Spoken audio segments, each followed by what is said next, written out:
반갑습니다. 붓다의 복과 지혜입니다. 거룩한 부처님의 자비와 지혜가 오늘을 살아가는 우리 모두의 가슴 속에 맑게 스며들기를 기원합니다. 한 줄의 경전, 한자의 한글 번역에 담긴 그 깊은 원력과 정성은 단지 과거의 이야기가 아닌 오늘 우리가 어떻게 살아가야 할지를 비추는 등불입니다. 한글 대장경의 간행은 단순한 문화 사업이 아니라 부처님의 참 뜻을 우리 산 가까이에 모셔오는 위대한 걸음이었습니다. 이 영상이 그 깊은 뜻을 되새기고 자비와 공덕의 길로 함께 나아가는 작은 인연이 되기를 바랍니다. 자, 그럼 우리 한국에서 가장 큰 관심사는 한글 대장경의 간행이었다. 그 여정을 함께 해볼까요? 고요한 붓끝에서 울려 퍼진 부처님의 말씀. 1960년대 말, 서울의 한 오래된 암자에서 늦은 밤까지 불을 밝히고 앉아있던 스님 한 분이 계셨습니다. 스님은 동국대 역경원 소속으로 당시 한창 진행 중이던 한글 대장경 번역에 참여하고 계셨지요. 그날도 하루 종일 산스크리트어 경전을 한자 한자 번역하던 스님은 문득 멈춰 앉아 창밖을 바라보며 이렇게 중얼거렸습니다. 이 작은 한 문장이 부처님의 뜻을 전하는 그릇이 되어 중생의 고통을 덜어줄 수 있다면 이 수고로움은 한 점의 먼지조차 아니로다. 스님의 말처럼 당시 번역은 단지 언어의 변환이 아닌 부처님의 진리를 한글로 살아 숨쉬게 만드는 수행이었습니다. 그러던 어느 날 한 청년이 그 암자를 찾아왔습니다. 불교에 관심도 없던 그는 우연히 한글 대장경 번역본 일부를 접하고 깊은 마음의 울림을 받았다고 했습니다. 그는 스님께 말했습니다. 이 말씀이 제 삶을 바꿨습니다. 저는 부모님을 미워하며 살아왔습니다.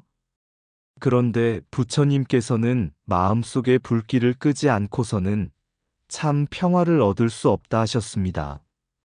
그 말씀을 보고 눈물을 흘렸습니다. 그날 스님은 아무 말 없이 고개를 끄덕이고 다시 붓을 들었습니다. 다음 날 새벽 그 스님은 자신의 번역 원고 첫 장에 이렇게 적어 놓았습니다. 내 붓끝이 세상을 밝히지 않더라도 단 한 사람의 어둠을 걷어줄 수 있다면 나는 오늘도 부처님의 말씀을 번역하리. 그 일화는 지금도 역경원의 후배 스님들에게 전해지며 한글 대장경의 참된 의미를 되새기게 합니다. 단지 책을 옮긴 것이 아니라 자비심과 지혜로 중생을 구제하려는 부처님의 뜻을 한글에 담아낸 위대한 수행이었던 것입니다. 지혜를 심은 임금, 자비로 길을 열다. 당나라 태종 이세민은 전륜성왕을 꿈꾸었습니다. 전륜성왕은 불교에서 말하는 법으로 세상을 다스리는 왕, 곧 자비와 지혜로 세상을 평화롭게 이끄는 이상적 통치자입니다. 당태종에게도 수많은 전쟁과 혼란의 시절이 있었습니다. 피를 흘린 뒤에야 권좌에 올랐지만 그의 마음에는 언제나 어떻게 백성의 고통을 덜 수 있을까 하는 갈망이 있었습니다. 그때 인도에서 수년간을 떠돌며 부처님의 진리를 직접 배워온 스님 한 분이 돌아왔습니다. 바로 현장 법사였습니다. 현장은 거친 사막과 험한 산맥을 넘어 자신의 생명을 걸고 부처님의 말씀을 구하러 떠난 중생이었습니다. 그를 만난 당태종은 그 눈빛에서 단순한 지식을 넘어선 깊은 자비와 진리의 빛을 보았다고 전해집니다. 그는 현장에게 말했습니다. 그대는 부처님 말씀을 구하러 갔고 나는 그것을 백성들에게 전하고 싶다. 그대의 길은 수행의 길이요. 나의 길은 다스림의 길이다. 하지만 오늘부터 우리는 같은 길을 걷는다.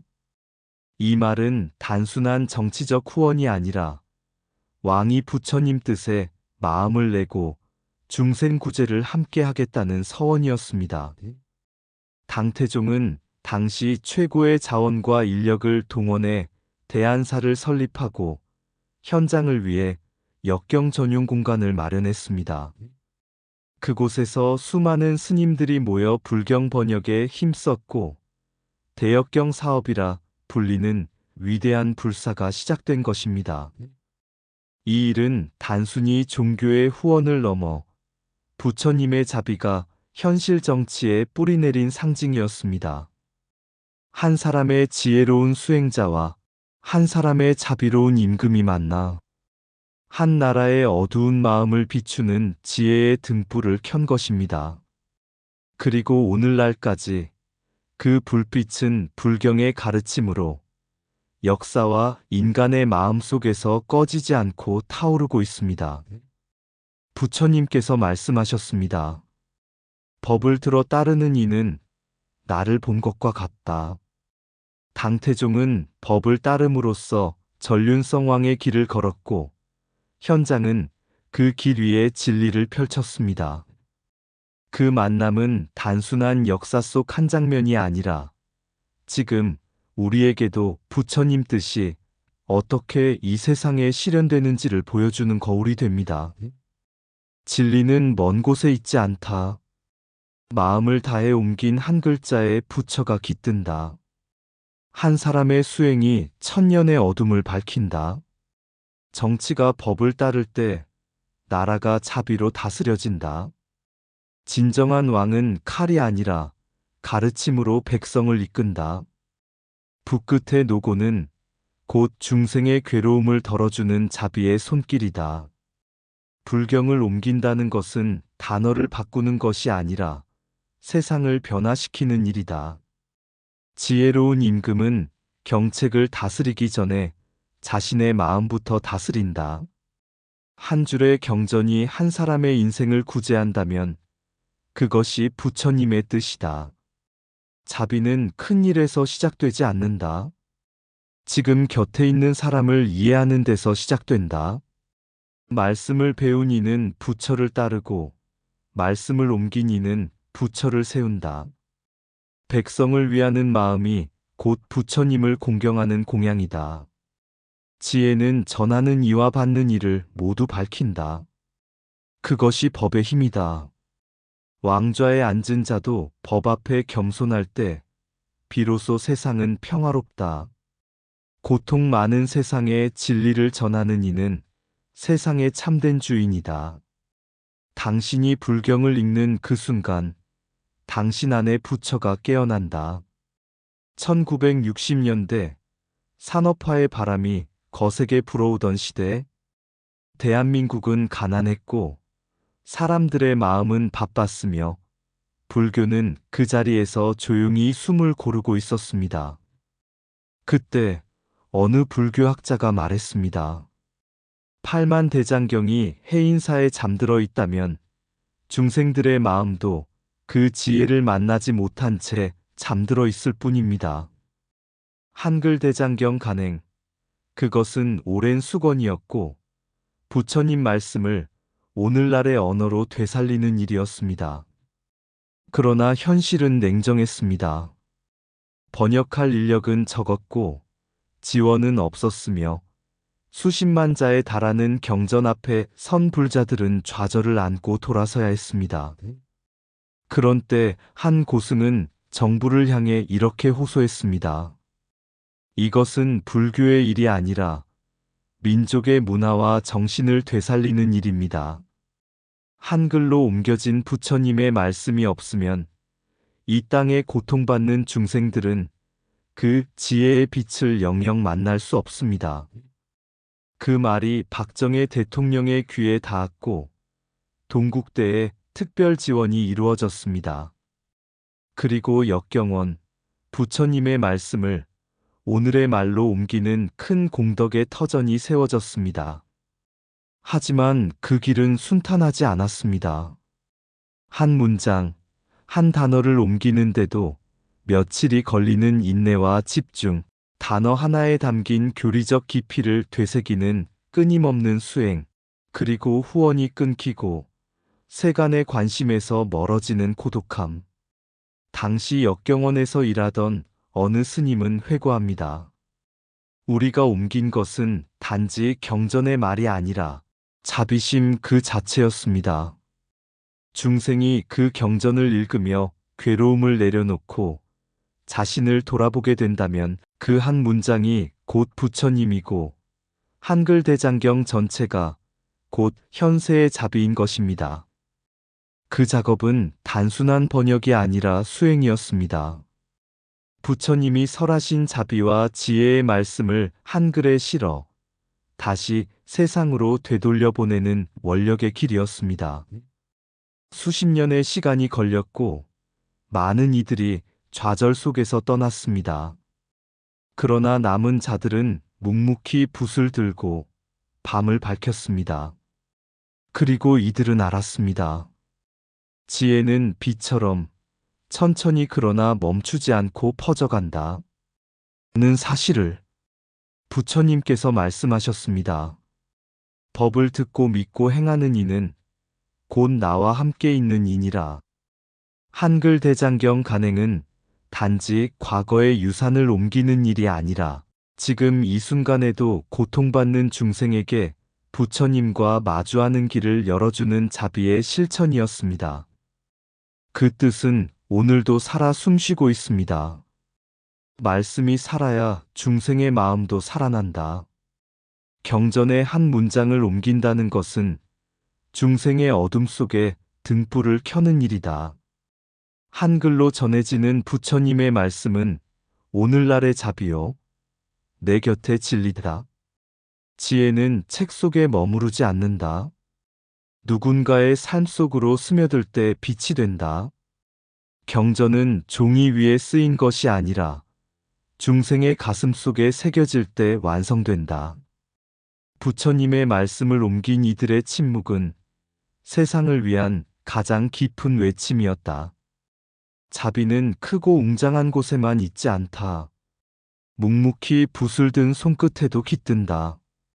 한 사람의 노력이 한 민족의 정신을 살릴 수 있다면 그것이 곧 불공이다. 진리는 언어를 바꾸어도 변하지 않지만 이해되지 않으면 다가오지 않는다. 세상이 급해도 진리는 천천히 걸어야 닿는다. 불경을 번역한 그들은 단지 언어를 옮긴 것이 아니라 시대를 넘어 자비를 심었다. 지혜를 나눈다는 것은 자신의 공덕을 중생과 함께 나누는 일이다. 부처님의 말씀은 기다리고 있었다. 누군가 그것을 다시 숨쉬게 해줄 날을. 진정한 역경은 단어를 바꾸는 것이 아니라 마음을 열게 하는 일이다. 경전을 옮긴 붓끝에서 오늘을 사는 우리의 삶이 다르게 쓰이기 시작했다. 한 번의 공약이 천년의 바람을 다시 불게 하다. 1990년대 초 대한민국은 새로운 정치의 물결 속에 흔들리고 있었습니다. 삼김 시대, 나라의 미래를 놓고 격렬한 경쟁이 이어졌고 사람들은 변화와 희망을 이야기했습니다. 그러나 불교계는 그 시기에도 한 가지 소망을 간직하고 있었습니다. 한글 대장경의 완간. 수십 년간 번역이 더뎌지며 이 위대한 불사는 점점 사람들의 기억에서 멀어지고 있었습니다. 당시 조계종과 동국대 간부들은 고민 끝에 결심합니다. 우리가 불교를 위한 것이 아니라 세상을 위한 일이란 것을 정치 지도자에게도 알려야 한다. 그리고 불교 방송 대담회에서 한 학자는 김영삼 후보에게 조심스럽게 말을 꺼냅니다. 후보님, 해인사에 잠들어 있는 8만 대장경을 오늘날의 언어로 다시 깨우고자 합니다. 중생은 고통을 말로 듣고 말로 깨닫습니다. 그 말이 없다면 깨달음도 없습니다. 이것을 국가의 공약으로 삼아주시겠습니까? 김영삼 후보는 당황했지만 그 자리에서 약속했습니다. 그리고 그는 대통령이 되었습니다. 당선 이후 불교계는 말없이 기다리지 않았습니다. 그들은 곧장 청와대를 찾았습니다.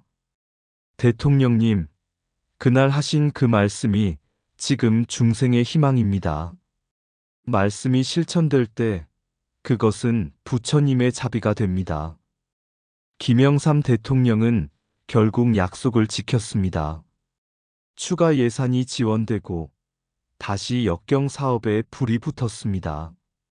그리고 마침내 수십 년의 원력 끝에 한글대장경이 완간되었습니다. 경전을 펼쳐든 어느 노스님은 그날 조용히 눈을 감고 말씀하셨습니다. 부처님께서 말씀하셨다. 내 말이 세상에서 들리면 나는 여기에 있는 것이다. 이제 부처님은 이 땅의 말로 다시 살아나셨다. 그 순간은 단순한 출판이 아니라 한민족의 정신이 되살아난 감동의 순간이었습니다. 중생을 위한 원력은 결코 외면되지 않는다. 세속의 권력과 부처님의 자비가 손을 맞잡을 때 그것은 정치가 아니라 역사이고 공덕이며 진리의 실현이 된다. 김영삼 대통령의 그 한마디는 지금도 한글대장경 속에 살아 숨쉬고 있다. 부처님의 가르침이 현실 속에서 어떻게 꽃피우는지, 지도자의 결심 하나가 어떻게 진리를 세상에 전하는가를 보여줍니다. 그 영상이 바로 지금 중생에게 자비의 길을 열어주는 또 하나의 불경이 되길 기원합니다. 진리를 이룬 공약은 단지 정치의 언어가 아니라 자비의 실천이 된다. 지도자의 결심 하나가 중생의 길을 밝힐 수 있다면 그 또한 부처님의 인연이다. 공약은 사람의 입에서 시작되었지만 그 실천은 부처님의 가르침으로 이어졌다. 지혜로운 정치란 백성의 고통을 외면하지 않고 진리의 길에 귀 기울이는 것이다. 한글로 된 경전 한 줄은 백성을 위한 가장 조용한 개혁이었다. 말을 실천한 이는 법을 따르는 이요. 그 길을 열어준 이는 불법을 전한 자와 같다. 중생의 소리를 들은 자, 그가 바로 진리를 잇는 달이다. 지도자는 세상을 다스리되 마음을 다스리는 법을 먼저 배워야 한다. 부처님의 말씀이 정치의 약속 속에 살아났을 때 자비는 현실이 되었다. 진리는 말에 그치지 않는다. 행동으로 이어질 때 그것이 바로 공덕이다. 공약의 성취는 백성을 위한 발언이며 그 발언이 완성될 때 진리가 꽃핀다. 세속과 진리가 만날 수 있다면 그 자리는 바로 부처님 법회의 자리이다. 참된 정치는 중생을 이롭게 하고 그 뜻을 부처의 가르침 속에서 구한다. 불법이 나라의 길이 될 때 그 나라는 자비로 번성한다. 한 권의 경전보다 값진 것은 한 사람의 깨달은 실천이다. 말씀이 길이 되어 다시 태어나다. 어느 날 한 제자가 부처님께 물었습니다. 세상이 어지럽고 사람의 마음은 갈 곳을 잃었습니다. 그럴 때 저는 무엇을 해야 합니까? 부처님께서는 조용히 대답하셨습니다. 그럴 때일수록 말씀이 길이 되어야 한다. 그 말이 사람의 마음을 감싸고 그 말이 삶을 이끌게 하여라. 그것이 곧 자비이며 진리의 실현이니라. 그 가르침은 수천 년을 지나 당나라의 황제가 불경 번역을 지원하는 원력으로 이어졌고 20세기 한국에서는 한글대장경이라는 큰 불사로 다시 태어났습니다. 그 여정에는 목숨을 걸고 경전을 구해온 스님이 있었고 묵묵히 붓을 든 번역자들이 있었으며 그 뜻을 세상에 펼치고자 한 정치 지도자의 결단도 있었습니다. 그 모든 인연은 결코 우연이 아니었습니다. 부처님 말씀을 세상에 다시 숨쉬게 하려는 수많은 마음들이 모인 공덕의 결과였습니다. 그리고 오늘 그 경전은 한글로 번역되어 누군가의 책상 위에 놓이고 또 다른 누군가의 고통 속에 작은 위로가 되며 길을 잃은 이에게 다시 나아갈 길을 열어주는 등불이 됩니다. 말씀은 길이 됩니다. 그 길을 걷는 모든 이에게 부처님의 자비와 지혜가 늘 함께하길 기원합니다. 그리고 오늘 우리가 한글로 다시 부처님을 만날 수 있게 된 그 모든 인연에 감사드립니다. 나무아미타불. 한 알의 모래 속에도 우주가 있고 한 권의 경전 안에 차비가 흐르네. 먼 인도길 걸었던 현장의 발자국 위로 당태종의 뜻이 강물처럼 따르니 자은사 대안탑에 쌓인 바람결마다 부처님 숨결이 번역되네. 그 경전 한 줄 한 음절마다 중생을 깨우는 종소리로 울리네.